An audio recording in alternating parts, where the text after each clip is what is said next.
This is a short video that's just going to show you how you can label variables effectively in R. So let's say I've got this data set here, which you can find online, and I've just called it labels. You'll have to change this path to match where you save on your computer. And it's a CSV, so I don't need a package. I can just read CSV, read that in, and I'm going to call this data set df. Let's just view it now. So I've got country and then I've got gender here. Now you can see the data I've got here. Country is just numbers. The gender's already been written as a string variable. We've already got the words in, so we've got male, female, and non-binary in here. Okay, so first of all, what I want to do is label country, because 111, 22, 3, 4 doesn't really mean anything. I need to say what those countries represent. Now this is really important, because if I ask for a summary of this data, just overall, you can see down here, for country, it said the minimum, the maximum, the mean, and so on. Well, that's not useful. You can't have a mean country, doesn't make sense. You'll also see for gender, it just says class character, mode character. It doesn't give us any useful information as well. So I'm going to show you what you need to do to get R to understand that that's a factor as well. So the first thing we need to do is label country. Here is how we do that. So basically, this is the variable. So df country, and we're telling R, well, this is a factor, and the factor is df country. So we're just overwriting this variable essentially. So we've got this numeric variable, and we're going to overwrite it with these factor labels now. So say this is the country, and this is the number of levels. I've got 1, 2, 3, and 4. So the numbers in the data set. If it didn't have 1, and it just said 2, 3, 4, I'd just write 2, 3, 4. So they're the levels. So I just put in a C, meaning list, put in a list of my levels. And then I put in a list of my labels, and they've got to be in the correct order. So we've got country 1 is the United States, country 2 is the United Kingdom, country 3 is the Democratic Republic of Congo, and 4 is the People's Republic of China. So I just simply say, I want this to be a factor. This is the number of levels, and these are what those numbers refer to in the same order. So if I run that, nothing exciting happens there, but let's look at the data. There we go, we've now labeled it. We've got US, UK, DRC, and PRC. So it now knows that's a factor. And if I ask for my summary again, you can see I've got 5 from the US, 6 from the UK, 8 from the Democratic Republic of Congo, and 9 from the People's Republic of China. So that's great. What am I going to do about this gender variable here? Well, actually, that's really straightforward to fix, because it's already labeled for us. What we can do instead, we just need to say, oh, it's a factor. We don't need the levels, the labels, not changing anything at all. So we just click run.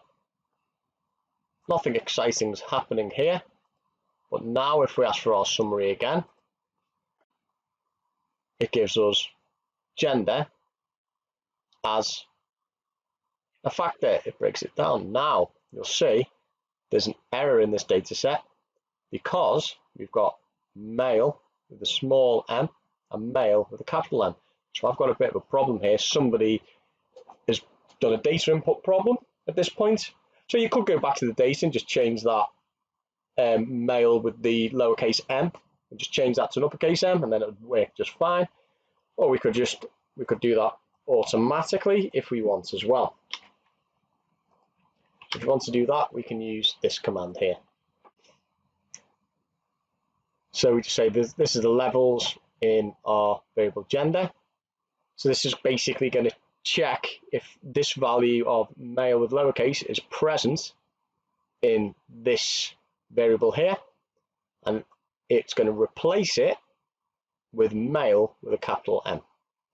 So if I run that, nothing too exciting happens here. But if we get our summary again, there you go, you can see we've now combined them together. So this can be a little quick way, especially if you've got a very large data set that you're doing a search through, that you can spot these little errors, just go in and you can change these labels quite quickly. Say, for example, you didn't want to overwrite this. He still wanted to keep the integrity of a column with 1, 2, 3, and 4 for whatever reason. Well, that'd be relatively straightforward for us to do as well. What we could do is, let's just read that data setting again. So we just come back to ones. We could just relabel that, and we could call it country label, for example. So what this is going to do is going to create us a new variable following this command. So we can run that. And now if we look at our data frame, we've got country underscore label. So we've kept that column and we've added another one. A common mistake that people do, I see students do this a lot, and I see senior members of staff do this type of thing as well, it's not just students. Let's say I relabel this variable here.